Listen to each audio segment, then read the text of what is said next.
Tortosa ha decidit reformar el carrer Cervantes ubicat en el centre d'aquesta ciutat per fer un carrer peatonal i més agradable per als vianants.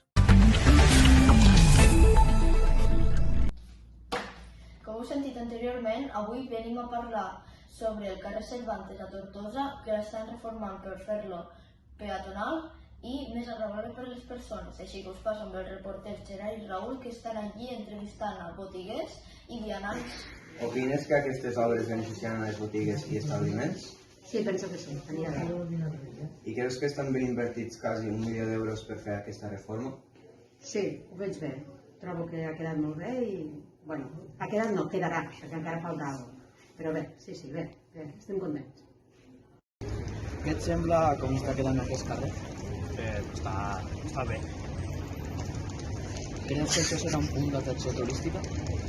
Sí, perquè, clar, els comerços que estan aquí augmentaran el seu valor. Sí. Gràcies. I per acabar, avui entrevistarem a l'alcaldessa. Així que us passo amb la meva companya, Joana, que està entrevistant. Estem aquí a la porta de l'Ajuntament, en què li anirem a fer les preguntes a l'alcaldessa. Quan teniu previst fer la inauguració i què teniu pensat per inaugurar-lo? D'inauguració com a tal no hi ha cap així prevista perquè nosaltres no acostumem a inaugurar carrers. Sí que s'inaugura quan hi ha algun equipament, però carrers no.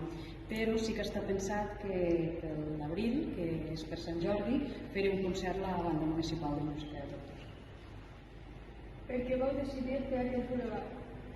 Perquè creiem que era un carrer molt important de la ciutat, sobretot havia estat un carrer molt important a les generacions d'abans. La gent gran sempre ens diu que passejava molt pel carrer Cervantes i que per tant el que nosaltres volíem era fer una transformació del carrer que estés més pensat per a les persones. Si recordeu com estava sempre ple de cotxes, amb cotxes aparcats, i nosaltres el que volíem és que hi hagués carril bici, més espai per als vianants, però sobretot també que hi hagués molt espai verd i que fos un espai que la gent se'n sentigués segura, perquè ho hem aconseguit i que la gent li agrada passejar, i era l'objectiu. I teniu nous projectes per a Tortosa en ment per a un futur? Sí, i tant. En aquests moments estem a punt de presentar el projecte de la plaça Alfons, que també suposarà un canvi total del que és la plaça, i també una plaça que es pugui jugar més als xiquets, que puguen també estar millor les persones en millors condicions, que ha un paviment molt incòmode.